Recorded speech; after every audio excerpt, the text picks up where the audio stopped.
Hey there.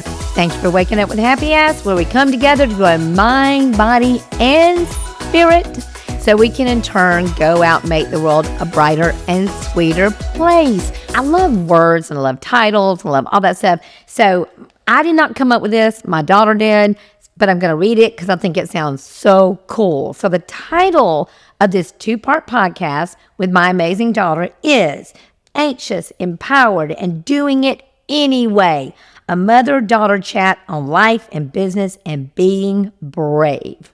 So, Britt, we're going to explore and discuss some topics that may not seem like business topics, but I really don't think there's any separation of business and life topics, because you've got to have the mindset practices, and we're going to talk a lot about that, and we're going to just kind of weave in and out. So, but before we get started, how adorable is my top? Well, you're always adorable. It's your dress code. But what's the first thing I said to you when I walked into your office this morning? I think you said like, oh my gosh, where did you get that top? I did say that. Something like that. I like the bow detail, Isn't it and I like cute? the straps. You and I are always having to adjust our straps on things. To me, Yeah. the next best thing to pockets Is adjustable is straps. adjustable straps. In fact, for me, because I am like 4'0", adjustable straps probably top pockets for me. Those are some bold words, Mom. Yeah, they're probably top pockets. But I got it from a more boutique, and it is. Change location. They did. They actually last year or so. They've been there for a while, but yes, they used to be downtown, and now they are right beside Target on Fancy. Panama City Beach. Yes, Fancy. and what's so cool about it? You got Target, and you've got a more boutique. You've got that fancy place where you get makeup and stuff that Piper loves. Where my daughter spends Where all my money. all your money. Sephora, yeah. So right there, so you can, All the girl things. what else do you need? And I am a major girly girl, so they are new sponsors this season 6. But the other thing that I want to ask you about is, how cute is my hair? Your hair is always cute. I do love the little bob on you. It suits you well. Well, my hair is done by Rebecca at Hughes Salon, which I changed to, I forgot how long ago. They're great there. I took Piper there for a Wonderful. haircut. They like squeezed me in last minute and they made her feel so pretty. I know we were there at the same time. Yeah, it was that an was accident, that too. was That so was weird. fun. So Yeah. fun. But I love Hughes Salon. In fact, I'm going to be very honest and transparent. I actually called them and point blank asked them, did they want to sponsor my Happy Ass Life? And they said yes. Well, of course they did. And I acted crazy in my car. I got so excited. I think I called you, and then I called Ashley. Then I called anybody that would listen. And I was shocked. I mean, these people are so sweet. So, yeah, so Hugh's a new sponsor for the podcast this time. And I love them. I love my hair. I love the color. They're awesome. So you're going to hear more about them all season long. So I want to dive into some stuff. So we're going to have some fun and inspiration going back and forth. We're going to weave in and out, talk about life and business connections that we've learned along the way. And in fact, we're like smack dab still in the middle of learning. So before we go deep, tell me a little bit about you and how we know each other. Well, you birthed me. I did. Took a long time too. People call me Britt. I work with you in real estate because I'm one of the brokers that our real estate company, Beachy Beach Real Estate, and with Full Heart Rentals, our property management company. So we have the work thing, but I'm also your eldest child. I am Kay Well's daughter. Yes, Happy Ass does have a daughter. And people know me either through real estate, community service, or they know me through poetry and spoken word events, literary involved things, or they know me more recently through music because I've been doing more music and more songwriting lately. So Now, this is totally on script, but that's okay. That's how I roll. Okay. And your music started when you were a really little girl. And I know I'm a little bit biased, but one of my favorite things in the world to do is to sit beside my daughter in church and hear her sing, because she has one of the most beautiful voices, I think, in the world. She's very soulful. It comes deep from a deep place. And I think a lot of that is because when you were a little girl, you never talked. In fact, we thought something might be wrong with you because you just didn't talk. It's a late bloomer, guys. Very much a late bloomer. But in all ways. But we turned out you were very, very smart, very intelligent. The first time you really sang in public, you were in 3rd grade. You had a broken arm. It was in a talent show, and you sang the Star Spangled Banner a cappella. The whole place was dead silent. And your teachers looked at me and said, "Man, we didn't even know she could talk." Because you just didn't talk much. So your music career really started really, really young, but then you kind of held back a little bit, and I've loved that you were tapping into more of your music lately. I think that is great, and we're going to talk about some of that. But so tell us also, I'm going to just dive right into this because this is something. Mom, just you and I. into it. This is a book that. Okay, first of all, Britt and I love reading. That's not even a strong enough word for reading. We devour reading. We adore reading. There's nothing we love better than a bookstore. We just love books and what they impart to us. The words are so impactful in our lives. So one of the books that I've just read recently, and I also listened to several times, was The Let Them Theory by Mel Robbins. And I know you read it too, right? So I haven't read the whole thing because I have 25 books going at once, but Same. I listen to the book on Audible when I'm walking. And the very first opening of that book, I started dying laughing, and I was like, "Oh my gosh, I see myself in this book." Oh my gosh. And it's so funny though, but like I said, I want to weave in and out of business and personal and stuff like that. The Let Them Theory, I have used my whole life because to me, it's detachment. It's really all it is. It's just she had a more clever way, her and I would be remiss to say the girl that wrote the Let Them poem. Correct. This is not a new idea. No, It just so happens that she's caught the attention of popular culture with her. Yeah, us codependents have been aware of the Let Them theory for a while. 100. So for me, the Let Them theory is very akin to the Serenity Prayer, which is God grant me the serenity to accept the things I cannot change, the change the things I can, and the wisdom to know the difference. And really, when it comes to people, places, and things that aren't mine, I can't change them.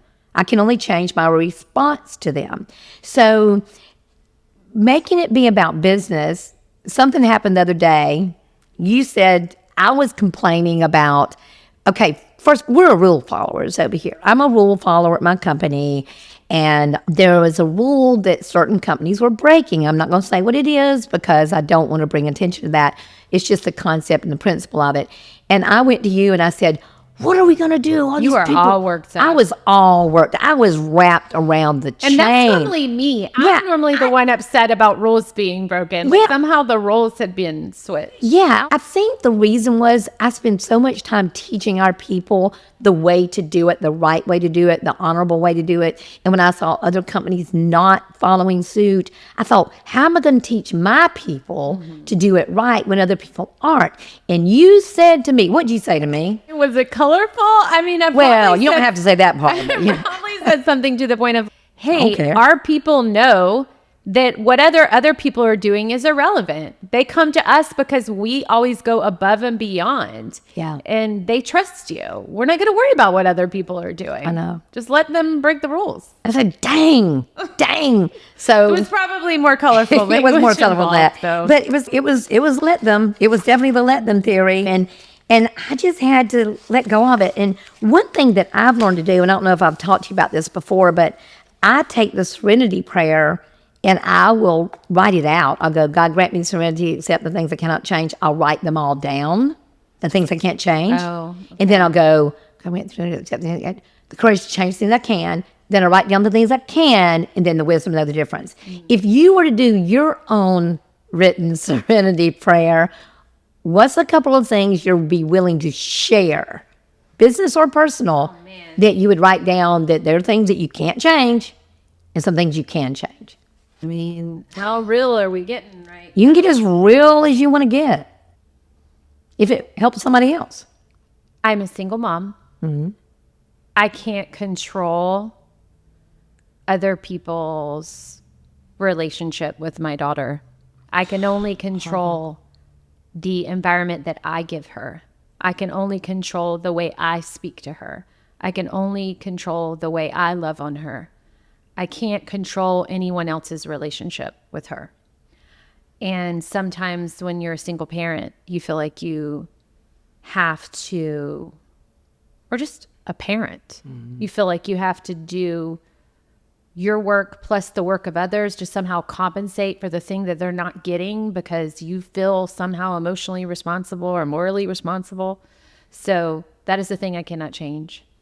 I cannot change the real estate market. Okay, it's been rough. It has been rough. We've had to make some major changes. It has been brutal. It's been a challenge. It's been a challenge, but there's good stuff involved in that. I cannot change the addicts in my life. Oh, gosh. I cannot change that. I can't change rude customers, but I can change customers. Those are the can't changes. I can't change what's going on in the world today. I have no control over the news headlines.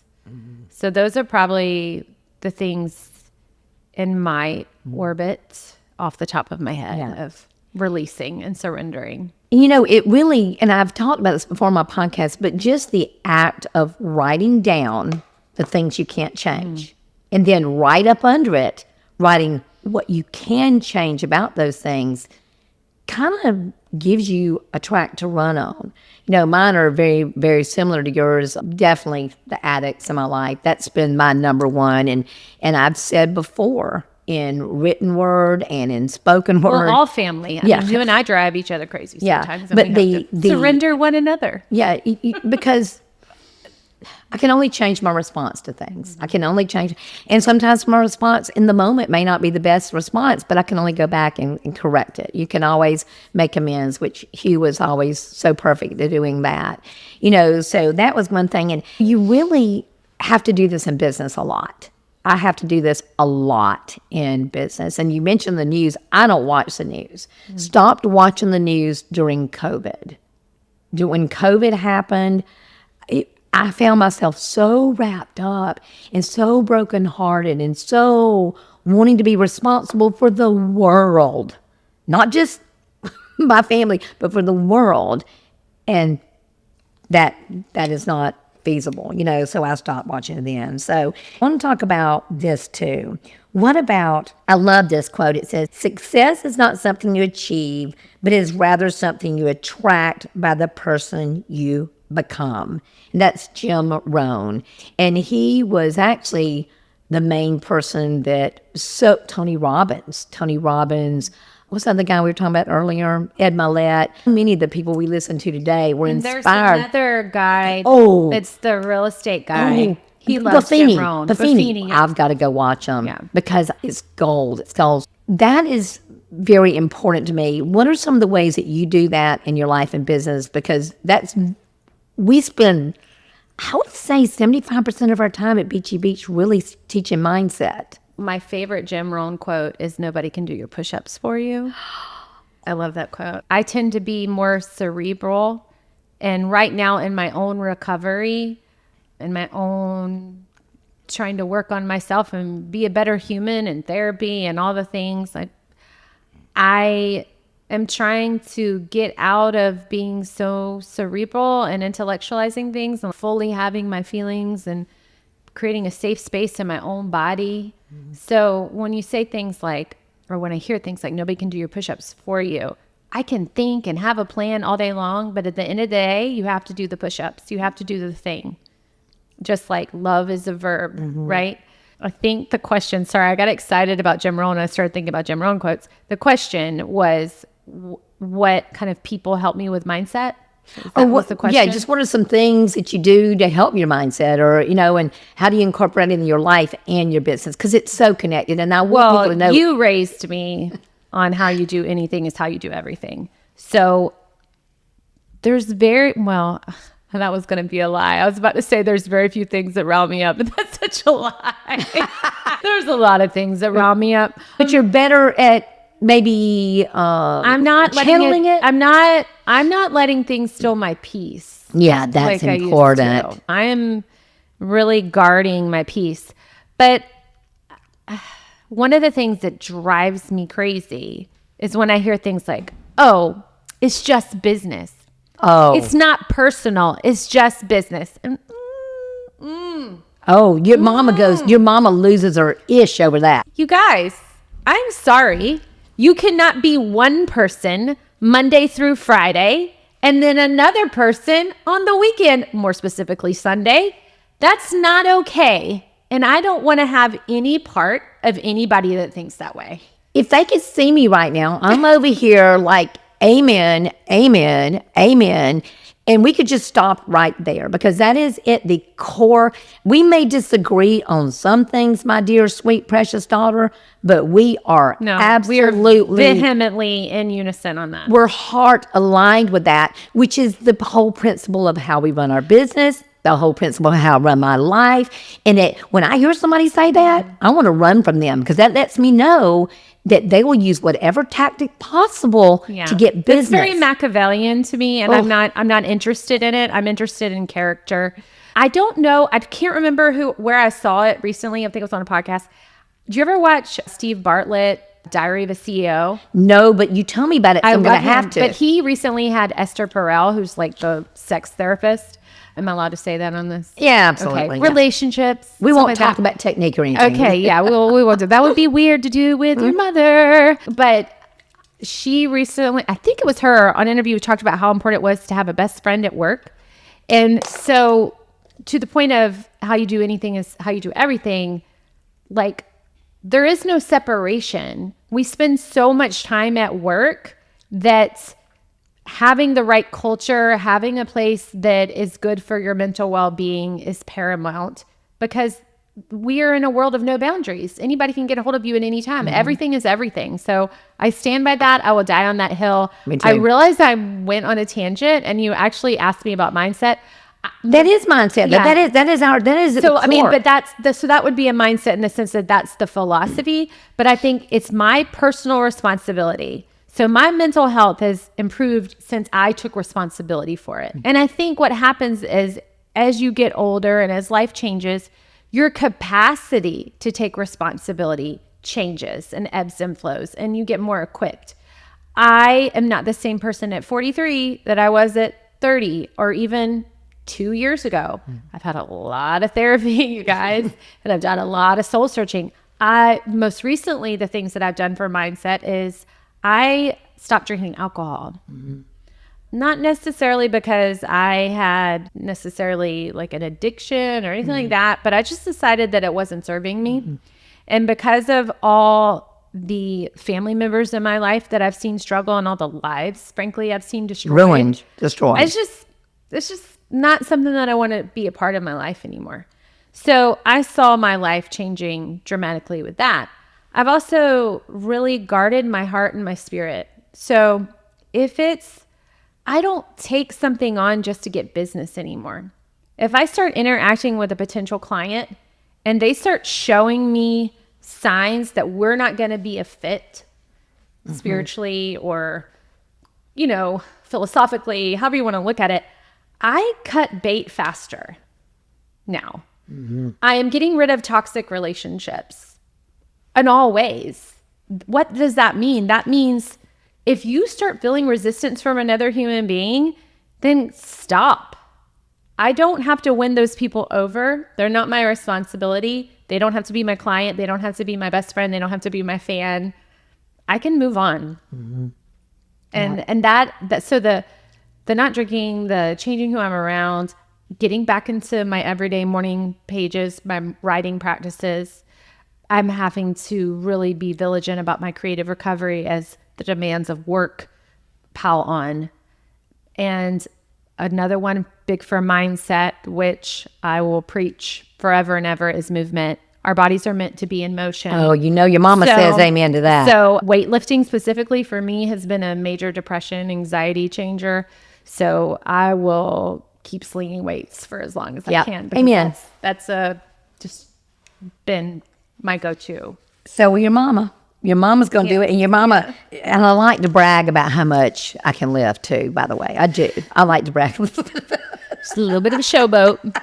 little bit. You know, and this is probably a good time to start talk about a couple of our sponsors that and the reason why we have them.